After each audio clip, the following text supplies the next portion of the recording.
ఈరోజు మీకు కోనసీమలో వాడపల్లి అనే గ్రామంలో వెలిసి ఉన్న శ్రీ వెంకటేశ్వర స్వామి దేవాలయం అయితే చూపించబోతున్నాను. ఈ దేవాలయానికి ఒక విశిష్టత కూడా ఉంది. 7 శనివారాలు స్వామివారిని ఎవరైతే దర్శించుకుంటారో 7 ప్రదక్షిణలు చేసి స్వామివారిని దర్శించుకుంటే మనం కోరుకున్న కోరిక తప్పక నెరవేరుతుందని ఇక్కడ నమ్మకం. చాలామంది చాలా ఊర్ల నుండి దూరం ప్రాంతాల నుండి కూడా వచ్చి స్వామివారిని దర్శించుకుంటూ ఉంటారు. ఆలయానికి 3 శతాబ్దాల చరిత్ర కూడా ఉంది. కలియుగం అంతా పాపంతో దుఃఖంతో నిండిపోతుందని కొంతమంది మహర్షులు విష్ణుమూర్తిని వేడుకోగా అప్పుడు విష్ణుమూర్తి లక్ష్మీ సమేతంగా గౌతమి నది వద్ద నౌకాపురంలో చందనపేటికలో చేరుకుంటానని నారద మహర్షికి తెలియజేస్తారు.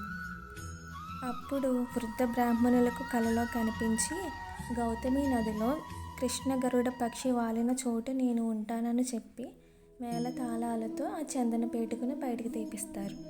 స్వయంగా నారద మహర్షి వెంకటేశ్వర అని నామకరణం చేసి ప్రతిష్ఠించడం జరిగింది. వెం అంటే పాపము, కట అంటే తొలగించేవాడు, పాపాలను తొలగించేవాడు అని వెంకటేశ్వర అని నామకరణం చేసి ప్రతిష్ఠించారు. ఆ తరువాత ఈ దేవాలయం నదిలో కలిసిపోయింది. అప్పుడు గజేంద్రుడు అనే రాజు మళ్ళీ దీన్ని పునర్నిర్మించారనమాట. తన నౌకలన్నీ నదిలో కలిసిపోతే అవి తిరిగి తను పొందితే స్వామివారికి దేవాలయం కట్టిస్తానని మొక్కుకుంటారు. అదేవిధంగా మరుసటి రోజుకి తన నౌకలన్నీ ఒడ్డుకి చేరుకున్నాయన్నమాట. అన్నమాట ప్రకారం స్వామివారికి దేవాలయం కట్టించారు.